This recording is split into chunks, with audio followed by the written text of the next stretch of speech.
नमस्कार, आप सभी को शिव आदि शक्ति जर्नी टूवर्ड्स स्पिरिचुअलिज्म में मैं स्वागत करता हूं। मैं आचार्य बाबू। आप सभी जानते हैं कि पूजा पाठ आध्यात्म ये सनातन हिंदू धर्म में सबसे ज़्यादा माना जाता है और सबसे ज़्यादा इसी को आगे बढ़ाया जाता है ताकि लोग अपने जीवन में संतुलित रहें, लोगों की मन में शांति आए।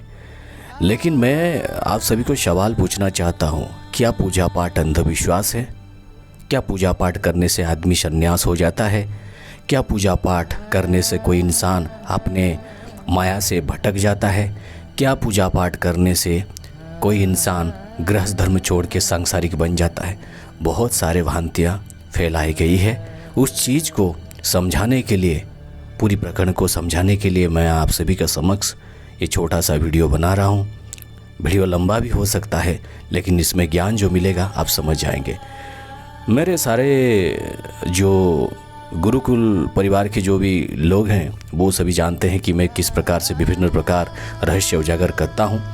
और इस चैनल में मैं आप सभी को ये बताऊंगा किस प्रकार से आप अपनी जीवन को और भी ज़्यादा संतुलित बनाएं, और भी ज़्यादा उसको बेहतरीन बनाएं, जिससे आप आध्यात्म में पूरी तरह से आगे बढ़ सकते हैं। अपने वैवाहिक जीवन में भी आप आगे धीरे धीरे बढ़ सकते हैं। मेरे कहने का मतलब यही है कि कभी भी अगर आप आध्यात्म में आते हैं तो अपने घर में, अपने परिवार में सारे लोग यही सोचते रहते हैं, ये कोई पूजा पाठ कर रहा है, इसकी तो कोई अभी जीवन में कोई उन्नति होने वाली नहीं है, क्योंकि ये अभी साधु महात्मा बनने वाला है। मैं सनातन धर्म में जुड़े हुए उन सारे पिता माता को एक बात कहना चाहता हूँ, अगर आपका बच्चा किसी से माला लेके आता है मंत्र जाप करने के लिए, या फिर माला खरीद के ओम नमः शिवाय जाप करता है, तो आप उसको संदेह ना करें कि वो कोई सन्यासी साधु महात्मा बाबा बन के घर छोड़ के चला जाएगा। आप उसे ये कह सकते हैं, अपने जीवन में अपने सारे कर्मों के साथ तुम मंत्र जाप वगैरह को आगे बढ़ा सकते हो, क्योंकि ये जो प्रकरण है पूजा पाठ अंधविश्वास है या फिर नहीं है, इसको बहुत सारे नास्तिक लोगों ने इसको बढ़ावा दिया है।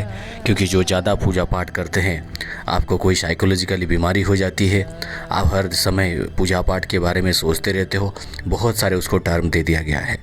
मैं यही कहूँगा, वो लोग कभी धर्म के बारे में कुछ जानते नहीं हैं, ना ही इस बारे में सोचते हैं कि पूजा पाठ क्या है, मंत्र उपासना क्या है, लेकिन हमेशा एक ही बात कहते रहते हैं, ज़्यादा पूजा पाठ करने से इंसान के मन में एक प्रकार की रिएक्शन होता है, जो कि हर समय पूजा पाठ करता है, बाकी सब कुछ नहीं करता है। देखिए, आध्यात्म अंधविश्वास दोनों अलग अलग चीज़ हैं, ये पूरी तरह से अलग चीज़ है, इसको समझने की आवश्यकता है।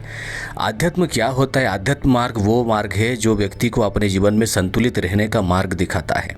अंधविश्वास क्या है? जिसका कोई सत्ता नहीं है, जिसका कोई वैल्यू नहीं है, उसी का ऊपर ज़्यादा कॉन्सेंट्रेट करना और उसी का ऊपर ध्यान देना, वो सारी चीज़ अंधविश्वास होता है। मैं आपको एक बात सुनाता हूँ। कुछ साल पहले की बात है, मैंने देखा कि कहीं पे कुछ सरकारी कार्यालय में किसी ने कोई पूजा पाठ करा है, सत्यनारायण कथा कुछ करा है, लेकिन बाद में पता चलता है कुछ मीडिया के माध्यम से लोग उसको ये कह रहे हैं कि आजकल सरकारी लोग भी अंधविश्वास में आके अपने संस्थान में, अपने कर्म में पूजा पाठ करा रहे हैं। मैं आपको कहना चाहता हूँ, क्या सनातन हिंदू धर्म में, सनातन धर्म में गंगा मैया की आरती उतारना अंधविश्वास है? क्या सत्यनारायण कथा करना अंधविश्वास है? क्या अपने घर में माता रानी को बैठा के पूजा करना अंधविश्वास है? क्या धूप बत्ती दीप जलाना ये क्या अंधविश्वास है? इस तरह के बहुत सारे भ्रांतियाँ अपने जीवन में हैं। पूजा पाठ कभी अंधविश्वास नहीं हो सकता, लेकिन अंधविश्वास कब कहा जाएगा? जब आप ऐसे तत्वों को मानने लगो जिसका कोई सत्ता ना हो, जिसके सनातन हिंदू धर्म में किसी भी प्रकार की इसमें उल्लेख नहीं है, आप उस चीज़ पे बिलीव करो। अगर आप किसी भी प्रकार से कोई दूसरे आयाम का जो चीज़ है उसको बिलीव करते हैं, दूसरे आयाम के तत्व को बिलीव करते हैं, वो एक प्रकार की अलग बात है। हर किसी का आयाम, हर किसी का दुनिया अलग अलग है, लेकिन जैसे आप पूजा पाठ करते हो वो कभी अंधविश्वास नहीं हो सकता। मैं आपको एक बात कहना चाहता हूँ, मैं जो ट्रस्ट चलाता हूँ उस ट्रस्ट में हमारा इंटेंशन नहीं रहता है किसी प्रकार की सोशल मीडिया या फिर वेब मीडिया, किसी प्रकार की मैकेनिज्म, इलेक्ट्रॉनिक्स मैकेनिज्म में लोगों तक ये पहुंचाया जाए सनातन हिंदू धर्म जो वैदिक मंत्र है, रिचुअल्स है, पूजा पाठ है, उसके बारे में लोगों को जागरूक करवाया जाए। मैं किसी भी प्रकार की बहुत बड़ा आश्रम बना के किसी प्रकार की प्रवचन नहीं करता हूँ, ना ही हज़ारों लोगों को मेला कराता हूँ। मैं हमेशा लोगों को मेरे ये सूक्ष्म जो माध्यम है, जैसे आपकी मेल हो गया, जैसे आपकी वेबसाइट हो गया, जैसे आपकी यूट्यूब चैनल हो गया, इसी माध्यम से मैं लोगों तक पहुँचाता हूँ। हमारे यहाँ बहुत सारे पूजा पाठ होते हैं जो कि आने वाले समय में आपको धीरे धीरे पता चलेगा। 6 महीने 1 साल लगता है, जब तक ये वैश्विक महामारी जो कोरोना चल रही है उससे जब तक लोगों को शांति ना मिले, जब तक लोग सुरक्षित ना रहे, आगे की कोई भी प्लान हम नहीं कर पाते हैं, क्योंकि बहुत कुछ चल रहा है। मेरे कहने का मतलब है, मैं सभी से अनुरोध करना चाहता हूँ, अगर आपके घर वाले आपको पूजा पाठ नहीं करने देते तो थोड़ा उनको एक बार इसके बारे में सवाल पूछे। क्या माता रानी की आरती करना अंधविश्वास है? क्या भोलेनाथ पर जलाभिषेक करना अंधविश्वास है? क्या धूप दिखाना, दीप दिखाना, ये क्या अंधविश्वास है? गुरुकुल की परिवार से बहुत सारे लोगों का ऐसे मेल आता है, वो अपने परिवार से, अपने पिता माता से छुप के पूजा पाठ करते हैं, क्योंकि उनको लगता है कि उनकी बेटा या उनकी बेटी कभी सन्यास ले लेगा। एक बात मैं कह देना चाहता हूँ आप सभी को, अगर किसी इंसान को सन्यासी बनना है तो उसका पहले निर्धारित है। अपने जीवन की 50 साल हो, 70 साल हो या फिर 30 साल, कभी भी वो सन्यासी बनेगा, क्योंकि परमात्मा का लिखा को कोई नहीं बदल सकता। हम विज्ञान पर बिलीव करते हैं।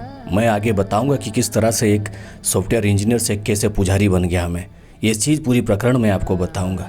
मैं आप सभी को और एक बात भी कहना चाहता हूँ कि ज़िंदगी में जब आप एक चीज़ को समझना चाहते हैं कि अंधविश्वास और आध्यात्म दोनों अलग अलग बात है, इस चीज़ को गहराई को समझने की आवश्यकता है। हर चीज़ एक दूसरे आयाम का होता है, हर चीज़ एक दूसरे पहलू का होता है, हर चीज़ एक दूसरे स्तर का होता है। आप किसी व्यक्ति अगर अपने आप को भगवान बोल रहा है, अगर आप उसको भगवान मान के पूजा कर रहे हो तो वो अंधविश्वास है। लेकिन शंकर भगवान को भगवान मान के पूजा करना कौन सी अंधविश्वास है? कोई मानवी अगर आपको ये कहती है कि मेरे साथ अष्ट सिद्धि नवनिधि है और दुर्गा माता जो कर सकती हैं मैं वो कर सकती हूँ, तो मेरी पूजन करो, ये अंधविश्वास है। लेकिन अगर आप जो माता रानी को पूजा करते हो तो वो कभी भी अंधविश्वास नहीं हो सकता। इसीलिए मैं कहूँगा, पूजा पाठ कभी अंधविश्वास नहीं है। अपने नीति नियम दिनचर्या के साथ पूजा पाठ करिए, अपने जीवन को भी आगे बढ़ाइए। आप देखेंगे आध्यात्म में आने के बाद ज़िंदगी कैसा परिवर्तन होता है। मैं आगे वाले वीडियो पे आप सभी को बताऊंगा। ठीक है, आप वीडियो को लाइक करें, सब्सक्राइब करें और इस वीडियो को ज़्यादा से ज़्यादा शेयर करें ताकि लोग सब कुछ समझ पाए। जय माता रानी, जय शिवादि शक्ति माँ।